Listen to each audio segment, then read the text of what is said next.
Hello, you're back with a single malt review. Now, we've had some videos up for 2022 already, but this is our first actual recording of the new year, so a belated Happy New Year to you all. And we're starting a new year with something that's new, but also a little bit familiar. Yeah, a new-ish, I guess, whiskey. But yeah, goodness, 2022. God, it seems like all the sci-fi movies were set in 2022. Only we got... Well, I didn't get my jetpack, that's for sure. All we got was increasingly high whiskey prices. This is the future no one wanted. Never mind, we're still here. Speaking of whiskey. And we have got something which is a bit of an oddity. Well, here's the first Mingus blockage of the new year. Off he goes.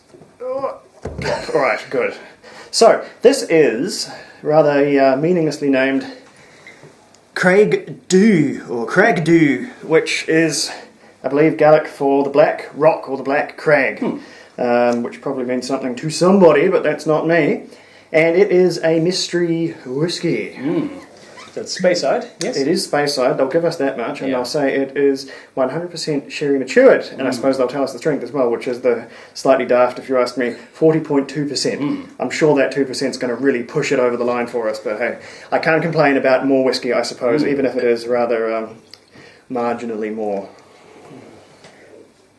So this is a new offering from Creag Dhu Limited, and I understand that some of the proceeds go to preservation of Scotland's peatlands. Yeah, so that's excellent. I'm all in favour of environmental protection charities, especially when it fuels our whiskey in a small part. Probably not the Speyside peat, but you know it's all the same. It's all the same good stuff. Yeah, and yeah, Creag Dhu. This one you might be a bit more familiar. Those of you who enjoy gin with Daffy gin, which is a funny name, but I hear it's a very well-regarded gin, which I have not tried. I'm not sure we can even get it in this country of ours, but that's the same interest that's involved here. And that doesn't lend any particular, doesn't shed a lot of light on where this whiskey might have come from, but it does, the hints they've given us is that it's from a family distillery, and that may be what finally sways us. A family distillery who are notoriously protective of the whiskey and also the whiskey's name. Because I have gone backwards and forwards on this. I have looked around, and for a little while I thought maybe it's Macallan. Maybe it's Macallan, because they are a distillery known for sherry maturation in that area in Speyside. And then I thought, that seems unlikely because this isn't $1 million. Why would you let Macallan go just to be bottled and sold affordably when you could put a slap of Macallan on that and fund the next moon landing? So Dave had the idea. What was your theory? Well, this is just based on what people have said and what they've very pointedly not said, is that this may in fact be an independent bottling of Glenfarclas. Yeah, and initially I thought, Glenfarclas. The Glenfarclas whiskey hasn't escaped the distillery to be bottled by someone else in forever because they're so protective of it. But after having nosed this one and thought about it a bit more, I think this is bang on. I don't think this could be anything but Glenfarclas. And so what weird confluence of events caused this to jailbreak this otherwise astonishingly protective distillery and brand to end up in a mystery whiskey? A no-age statement mystery whiskey at that. Oh, in my research I did find the age. It's 8 years old. So there you go. Wow, okay. They could have put that on the bottle. That would have been okay. So never mind. Let's after all this conjecture, let's actually judge it on its merits. Ooh, that is a rich nose as you expect from something that's 100% sherry matured. And it's got that slightly coppery metallic twang on it, which is one of my real go-tos for Glenfarclas itself. Young Glenfarclas particularly. Figs and quince paste. Yeah. Sort of a general red fruit. There's a bit of cherry in this one. It might just be because this is kind of cherry time of year for us over here. Christmas in New Zealand is cherry time, or post-Christmas is, because that's affordable cherry time. I must say, we're recording this at the height of summer, and despite the best efforts of the air conditioning, it is still very warm in here, which means very aromatic, very vaporous whiskey. And a very sweaty dudes on camera, which we apologise for, but there's... the aircon's on, we're trying, there's only so much you can do. It's bad out there. Okay, so very, very distinctly sherry matured. No, it's pretty sharp. There's a sharp tartness to it. There is a hint of that tinned fruit bitterness there as well. Just a hint. That and that little bit of metallic taste on it, nose on it, I should say. Very, very, very Glenfarclas. So on the nose, well, on the palate without water.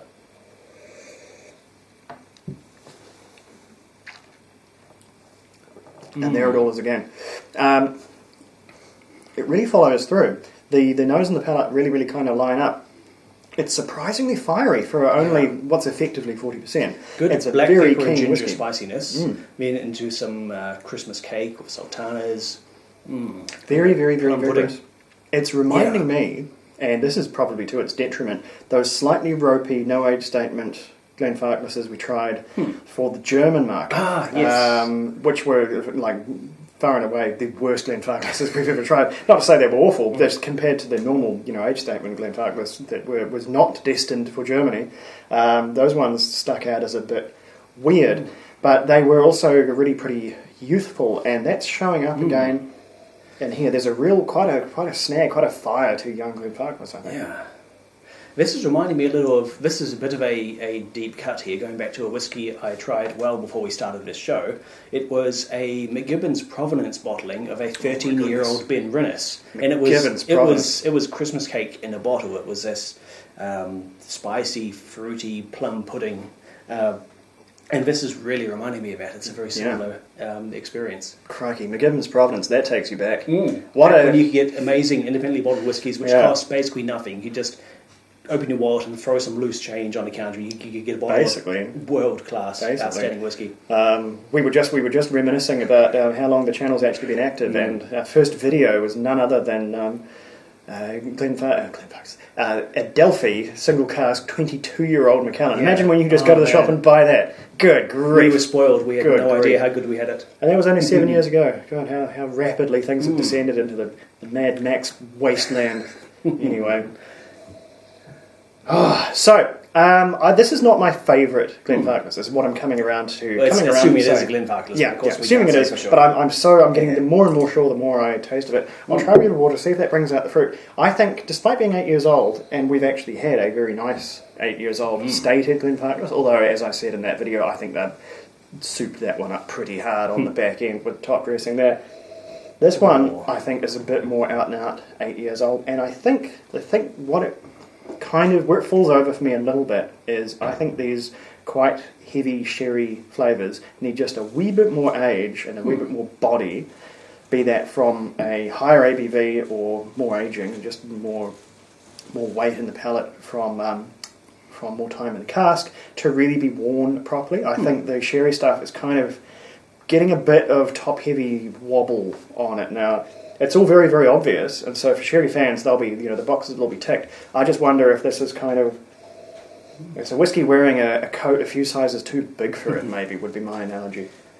Yeah, with the water, I like that actually. Often with the Speyside very heavily sherry whiskey, adding water does bring out a metallic tin fruit thing, which just can be a bit much for me. It's a bit too mushy, a bit too bitter, and I'm not a huge fan, honestly. But here, that is subdued. It's tempered enough that it brings out some of that, but doesn't overwhelm the spices and fresh fruits which are there too. This one takes its water very well and is all the better for it. So yeah, it's considering this is we should have said front, this is a budget whiskey. This is not expensive whatsoever. That's nicely presented, but very, very, very cheap, or well, insofar as anything can be considered very cheap in today's whiskey market for a, albeit undisclosed, single malt. But beyond that, it's sort of put it in the everyday dram category. It gets 83 from me. What do you think? I'm of a similar mind. It's an affordable, accessible, slightly mysterious Speyside. It does...